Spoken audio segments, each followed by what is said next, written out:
Hello, thank you for joining us on this episode of Sports Bets for Free. My name is Scott Jenkins, your host, just a local sports bettor here in Phoenix, Arizona. And hopefully today with our bets and your bets, it's going to be another profitable day for you. Tuesday, December 30th, is we're a couple days away from winding up the year, NBA and college basketball. Thank God college basketball is back. College basketball was excellent for us yesterday.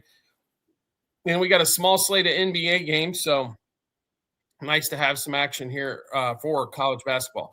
Just a FYI, on our next show here for Wednesday, those NBA games do start early. So just a reminder, coming up is New Year's Eve. They will be playing a little bit earlier, it looks like. So anyway, for all of you who've been here before, welcome back. For all of you who are new to our show, welcome aboard. All of our episodes here on YouTube brought to you by Outlier, world's #1 sports betting app. You can find the 7-day free trial in the comments section. There'll be a link there. Also, our Discord channel, join a couple hundred plus people who love doing the same thing you do, sports wagering. Get all of our bets early, get our unit sizes, get bonus material that we don't put out for the public. All of that available in the Discord channel. You can find that link in the comments section of this episode as well. Let's get started. Like I said, we got a lot to get to today. College football, or college, not football, although there is college football today, and we'll have that in a different episode. Let's get to some college basketball. Is where we're going to head first. You know, like I said, a lot of fun this time of year. We had 4 days off, and that was way too much for college. We love some college hoops. So on that one there. All right. So first game we are on, Vermont is where we're going to start off the day at 1 o'clock Eastern time. Favored by 3.5, 137.5 over Princeton. Vermont, Princeton's only 3-11, 3-1 at home. Vermont definitely has a much more talented team here, 8-6, only 3-2 on the road. But, you know, a lot of those road games not going to be real friendly to these lower teams. This game on ESPN Plus in Princeton, New Jersey. We do like Vermont in this one, like I said, but we are going to play a little conservative here and just play the money line. Vermont money line, first half. Vermont money line for the game. Next game we are on is at 5 o'clock Eastern time frame on the Big Ten Network in Evanston at Welsh Ryan Arena. Northwestern 7-5, 5-2 at home. Howard 9-5, 2-3 on the road. Northwestern favored by 19.5 here, 145.5 total. We think Northwestern's got more than enough firepower to get this thing done here. So minus 10.5 in the first half, minus 19.5 for the game. Next game we're on, UNC, that's North Carolina, and Florida State at Chapel Hill at the Dean Smith Center. North Carolina, you got an ACC game. This is the opener for both. North Carolina favored by 14.5. It is a big number. When you look at it, you're like, regular season game in conference, 14.5 seems like a big number. It looks that way, but when you really break down the two teams, this thing should be closer to 20. The only thing that ever scares you with North Carolina is, are they going to be able to shoot halfway decent? If they are, they cover this 14.5 number, no problem. North Carolina minus 7.5 first half, 14.5 for the game. Next game we're on at 7 o'clock Eastern time on FS1. Seton Hall travels to Marquette. Marquette, by the way, usually a really good team or a really solid team in the Big East. That's not the case this year. They're already 0-2 in the conference. Marquette 5-8 overall. Seton Hall 11-2, coming off their worst performance of the year. The game they should have won, and everybody else they couldn't make a shot. It does happen. You can't let those games kind of deter you from ever playing them again, because Seton Hall is definitely the better team here. Only having to lay 2.5, minus 1.5 first half, 2.5 for the game. Next game we're on, also 7 o'clock Eastern time frame. We got a little in-state battle here between Milwaukee and Wisconsin. Wisconsin 8-4, 7 of those wins coming at home as they're 7-0 there. Milwaukee 1-5 on the road, 7-6 overall. This is not a game that should be even remotely close. Wisconsin wins by 30. Wisconsin minus 11.5 first half and 21.5 for the game. Next game up, 7 o'clock Eastern time frame as well on the ACC network. Pittsburgh, Miami down in Coral Gables. Miami 11-2, home opener and ACC opener for them. Sorry, Pitt coming to town. Pitt's a little rough. We're just going to Little rough might be the nicest thing we can say about this Pitt basketball team.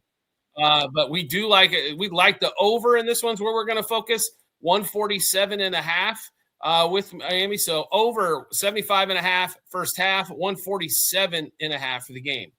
Next game up.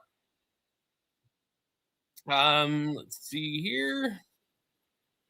There's some decent stuff in there. Just we were looking for value a lot, and we did find one and hit this game at 9 o'clock Eastern time frame. FS1 Butler travels to Creighton.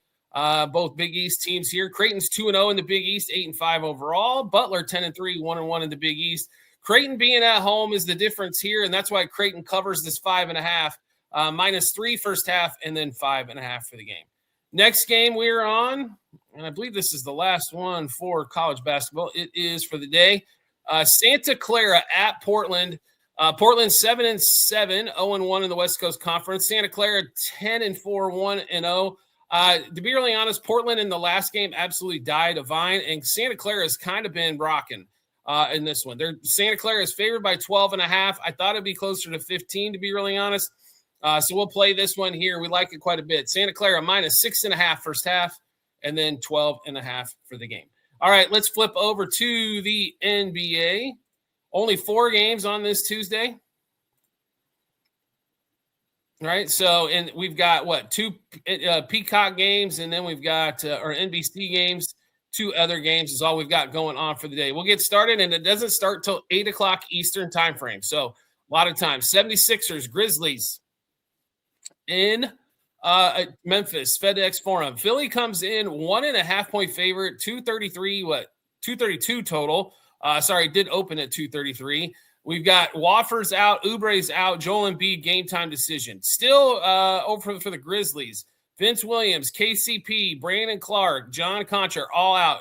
Landale is also a game time decision for them. John Morant should be playing. We don't know if Embiid's going to play, so who knows, right? I mean, you never know if Embiid's going to play. They should just put out a notice out until further, It's like they can never tell you the day ahead of time if he's going to play or not. So what's the point?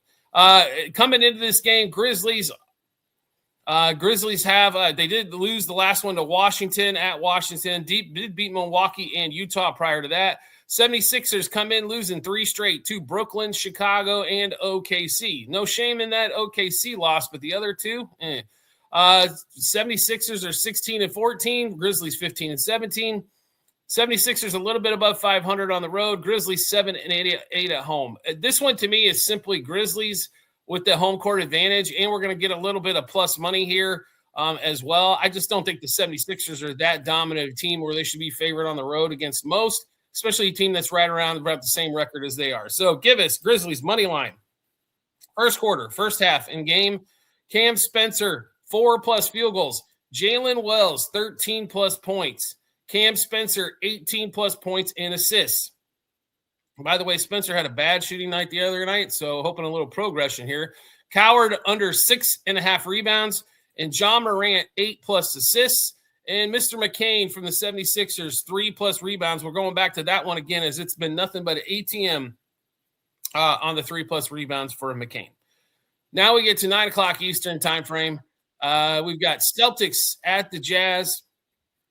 How about the Jazz up to 12 wins? We just need 6 more to cash that ticket for the season long. Celtics 19-12 overall, 9-7 on the road, just coming off a bad loss.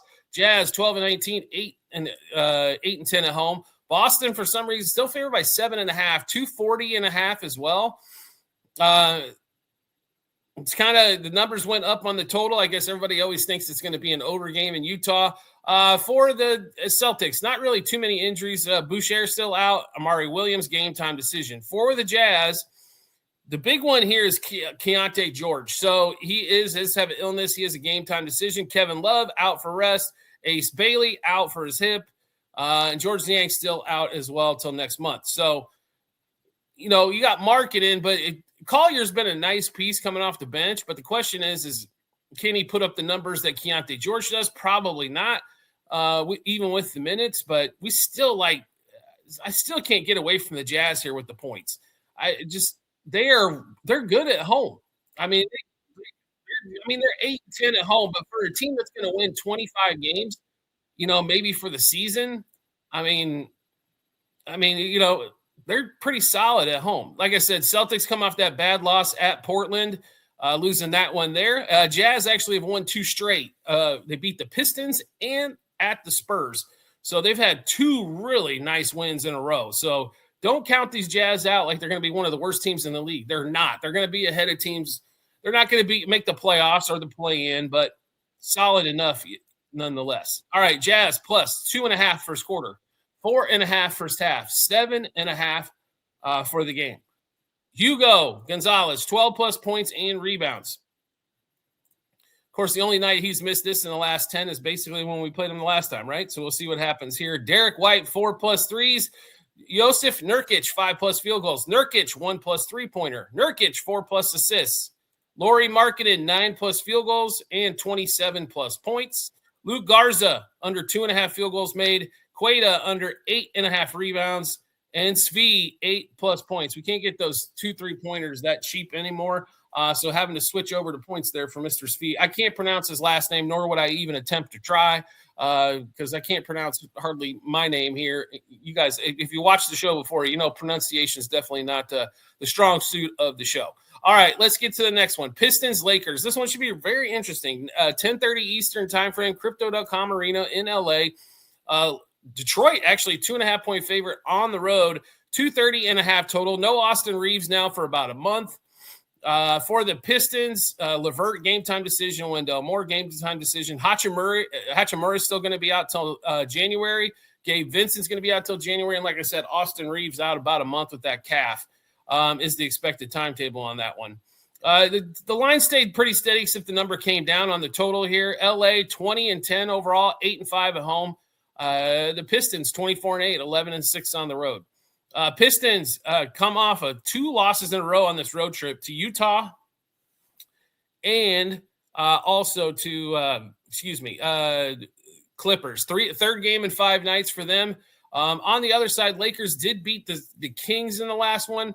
Then back on Christmas Day, did get their butt walloped by the Rockets, but overall, expect this to be a very tight game. Definitely that Pistons defense has been pretty stellar, but the Lakers are one of the few teams shooting 50% from the field overall. We expect Luka to probably have a pretty solid one, but to turn the ball over quite a bit.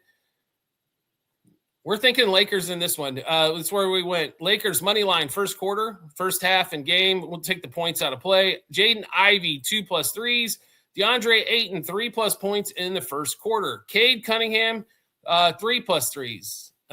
Sewer Thompson, my apologies, 6 plus rebounds. Luka, 34 plus points. Luka, 5 plus turnovers. So a lot of action in that game there. Like, I'm really interested to see if the Lakers are, because they've been kind of, how do we put this? They've been kind of fake. Like, they're beating up on some bad teams, but some of the good teams they have struggled against.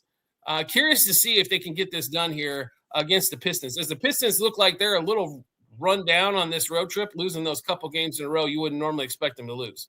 And then we'll get to the finale of the night, 11 o'clock Eastern time frame. Sorry for you people out east.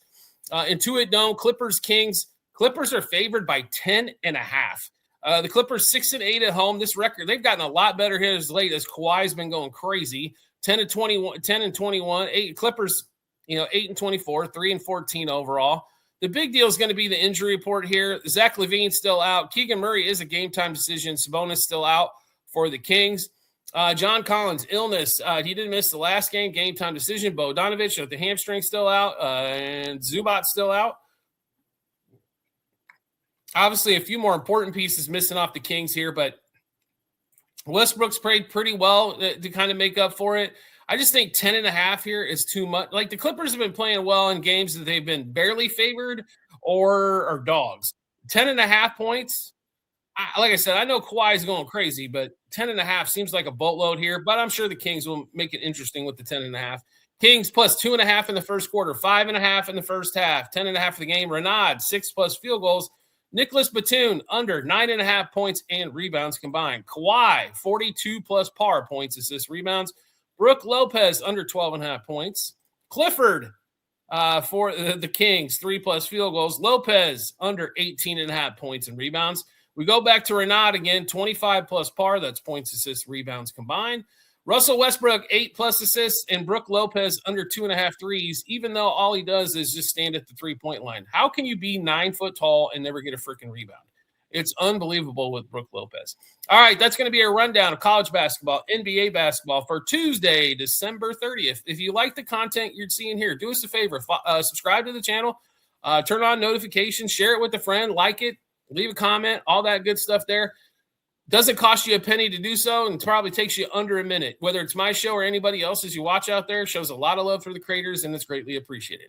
All of our episodes here on YouTube brought to you by our world's #1 sports betting app, Outlier. 7-day free trial you'll find in the comments section as well. And also our Discord channel. Join a couple 100+ members who love doing the same thing you do, sports wagering. Get all of our bets early. Get ahead of the line moves, juice moves. Get our unit sizes as well, so you know where to put your most of your money first. All that's going to be there in the Discord, plus multiple cappers dropping bets as well. Join up, sign up, check it out. I think you'll all enjoy it if you get on in. That link you'll find in the Discord in the comments section for the Discord channel. We do appreciate everybody's support as always, and look forward to seeing you on our next episode.